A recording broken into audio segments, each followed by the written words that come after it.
Legal cell మన బృందము ఎంత కష్టపడుతున్నారంటే రాష్ట్రంలో ఎక్కడ ఏ కేసు అయినా సోషల్ మీడియాలో పోస్ట్ పెట్టినందుకు కేసు అయినా లగచర్లలో అర్ధరాత్రి బందిపోట్లు కదా ఇంటి మీదకి వచ్చినట్టు అర్ధరాత్రి వచ్చి దాడి చేసినా అదే మాదిరిగా ఇవాళ హైదరాబాద్లో హైడ్రా పేరిట అరాచకం సృష్టించిన అన్నిటి విషయంలో కూడా ఇలా న్యాయ పోరాటం చేస్తున్న మన లీగల్ సెల్ కూడా ఒక్కసారి గట్టిగా చప్పట్లతో వారికి అభినందనలు చెప్పాలి.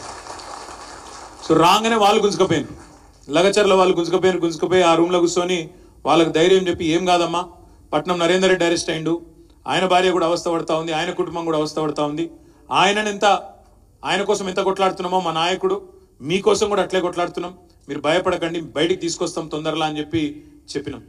ఢిల్లీ దాకా తీసుకుపోయినాం వాళ్ళని, ఎన్హెచ్ఆర్సీకి పోయినాం, national human rights commission, national scheduled cost commission దగ్గర పోయినాం, నేషనల్ షెడ్యూల్డ్ ట్రైబ్ కమిషన్ దగ్గర పోయినాం, అదే మాదిరిగా మనం అక్కడ నేషనల్ కమిషన్ ఫర్ విమెన్ దగ్గర కూడా పోయినాం. నేను ఆర్ఎస్ ప్రవీణ్ కుమార్ గారు వాళ్ళకి ధైర్యం చెప్పినాం, ఎస్పీ గారికి మాట్లాడినాం, చెప్పినాం ఎస్పీ గారు దయచేసి ఆల్రెడీ జైల్లో పెట్టిన వాళ్ళని పెట్టినరు, మళ్ళీ మీ పోలీసు వాళ్ళు అక్కడక్కడ కొంత అతి చేస్తుండట, చేయకండి ఇది మంచిది కాదు, ప్రజాస్వామ్యంలో దేనికైనా కూడా ఒక హద్దు ఉంటుంది, దయచేసి చేయకండి అని చెప్పి వారికి కూడా విజ్ఞప్తి చేసినాం. వాళ్ళకి ధైర్యం చెప్పి మీరు భోజనం చేయండి అమ్మా అని చెప్పి బయటికి వస్తుంటే మా రాజన్న సిరిసిల్ల జిల్లా మాజీ సర్పంచులు అందరూ వచ్చారు, తాజా మాజీ సర్పంచులు. వాళ్ళు పాపం జేఏసీకి ఏర్పడి వాళ్ళు కొట్లాడుతారు, కలెక్టరేట్ ముంగట కొట్లాడినరు, సెక్రటేరియట్ ముంగట కొట్లాడినరు, మొత్తం ఎక్కడికక్కడ రాష్ట్ర వ్యాప్తంగా మరి వాళ్ళు కూడా ఒక ఫోరంగా ఏర్పడి వాళ్ళకి రావాల్సిన బిల్లుల గురించి కొత్తగా పంచాయతీ ఎన్నికలు పెట్టే లోపల మా బిల్లులు మాకు ఇవ్వండి, మాకు సంబంధించిన పాత బకాయిలు తిప్పి కొడితే ఓ 700 కోట్లు ఉంటాయి, మాకు ఇప్పియండి అని చెప్పి వాళ్ళు వచ్చిండ్రు.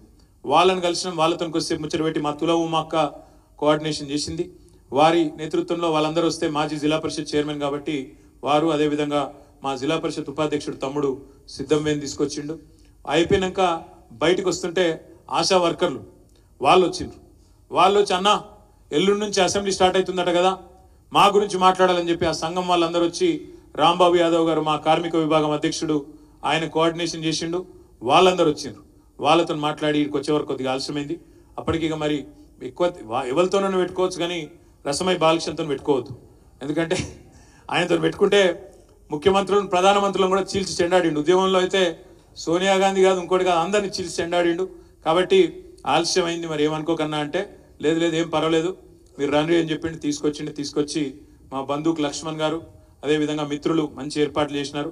కొద్దిగా సౌండ్ మంచిగా వేస్తే, అకూస్టిక్స్ మంచిగా వేస్తే ఇంకా బాగుంటుండే. నాకు బాగా నచ్చింది ఏంటంటే ఇప్పుడు ఇందాక చూపెట్టిన షార్ట్ ఫిలింలో కానీ ఆ తర్వాత పాటలు కానీ చాలా స్పష్టంగా సూటిగా సుత్తి లేకుండా గుండెకు తట్టే విధంగా డైరెక్ట్గా సామాన్యుడు కూడా అర్థమయ్యే విధంగా చాలా స్పష్టంగా చెప్పింది. ఇలేమి గోల్మాలు, ఏం డ్రామా, ఓవర్ యాక్షన్ ఏం లేకుండా సూటిగా సుత్తి లేకుండా చెప్పాల్సిన పాయింట్ గుండెకు తట్టే విధంగా చెప్పిండ్రు. చాలా సంతోషం ఏంటంటే నేను దీంతో నాపా ఇంకా చేస్తా, నెలకొకటన్నా షార్ట్ ఫిలిం తీస్తా, దయచేసి నా యూట్యూబ్ ఛానల్ ఆర్బీ టీవీ కూడా చూసుకోమన్నాడు.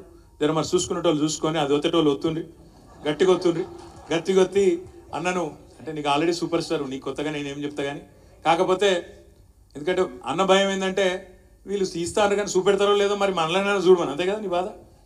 వాళ్ళు ఈ పెట్టిరు అనుకో, ఈ పెట్టిన తర్వాత ఏ యూట్యూబ్లో అది పెట్టినా కూడా కంప్లైంట్ చేస్తాడు, వాడు ఆపేస్తాడని వీళ్ళు పెట్టరని. లేకుంటే మనకు దానిలో కేవలము అందరికీ చూపించాలనే ప్రయత్నంలో ఆ ఛానల్ తప్ప దాన్ని ఒత్తితే ఇది వస్తుంది అనేది లేదు. దయచేసి మళ్ళీ మీరు గుర్తుపెట్టుకోండి. చివరిగా నేను చెప్పేది ఒకటే, ఇవాళ రాష్ట్రంలో ప్రస్తుతం నెలకొనున్న పరిస్థితుల్లో నిజానికి పాపం మీడియాకు కూడా మా తమ్ముళ్ళు మా అన్నలు వాళ్ళు కూడా వాళ్ళ కష్టం వాళ్ళు పడుతున్నారు. ఉద్యమంలోనే ఆనాడు మాతో పాటు నిలిచిన వాళ్ళు, వాళ్ళకి నిజానికైతే ఏ ఆంక్షలు పెట్టే దమ్ము ఎవరికి ఉండదు. కానీ వాళ్ళ యాజమాన్యాలకు ఆంక్షలు ఉంటాయి, కొన్ని పరిమితులు ఉంటాయి, కాబట్టి మేము అర్థం చేసుకోగలుగుతాం. నేను మిమ్మల్ని అనేది ఏం లేదు కానీ మీ యాజమాన్యాలకు ఉండే ఇబ్బందులు, వాళ్ళకుండే చికాకులు, వాళ్ళకుండే తలనొప్పులు వాళ్ళకుంటాయి. కాబట్టి మీరు చూపెట్టకపోయినా ప్రజలకు వాస్తవాలు తెలుసు. తప్పకుండా ప్రజలు ఇవాళ ఎక్కడికక్కడ రగిలిపోతూ ఉన్నారు. మనం ఇటు శాసనసభ ఎల్లుండి నుంచి స్టార్ట్ కాబోతా ఉంది. రేపు పెద్దలు కేసీఆర్ గారి నేతృత్వంలో కేసీఆర్ గారి నివాసంలో రేపు మా శాసనసభ పక్షం యొక్క సంయుక్త సమావేశం కూడా ఉన్నది. రేపు మధ్యాహ్నం పెద్దలు మధుసూదనాచారి గారు ఇప్పటికే శాసన మండలి సభ్యులందరికీ సమాచారం ఇచ్చినారు. ఇటు శాసనసభ్యులకు కూడా పార్టీ కార్యాలయం నుంచి సమాచారం ఇచ్చినాం. రేపు ఆ సమావేశంలో శాసనసభ సమావేశాల్లో, శాసన మండలి సమావేశాల్లో ప్రజా సమస్యలను ఏ రకంగా లేవనెత్తాలో తప్పకుండా లేవనెత్తుతాం. ప్రజల తరపున ప్రభుత్వం మీద తప్పకుండా పోరాటం చేస్తాం. ప్రజాక్షేత్రంలో కూడా కొట్లాడతాం, శాసనసభ సమావేశాల్లో కూడా కొట్లాడతాం, అదేవిధంగా న్యాయ పోరాటాలు కూడా చేస్తూ ముందుకు పోతాం.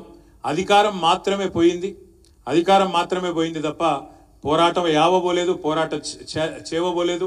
దాంతోపాటు అన్నింటికి మించి ప్రజల్లో అభిమానం ఏమాత్రం తగ్గలేదు, ఇంకా పెరిగింది అనే మాటను మళ్ళొకసారి మీకు గుర్తు చేస్తూ, కళాకారులు తమ మాటల రూపంలో, తమ పాటల రూపంలో, పుస్తకాల రూపంలో, మొన్న గౌరీశంకర్ గారు ఇదే వేదికగా వారు కోఆర్డినేషన్ చేస్తే కొన్ని పుస్తక ప్రదర్శన కూడా మనం ఇక్కడ పెట్టినాం.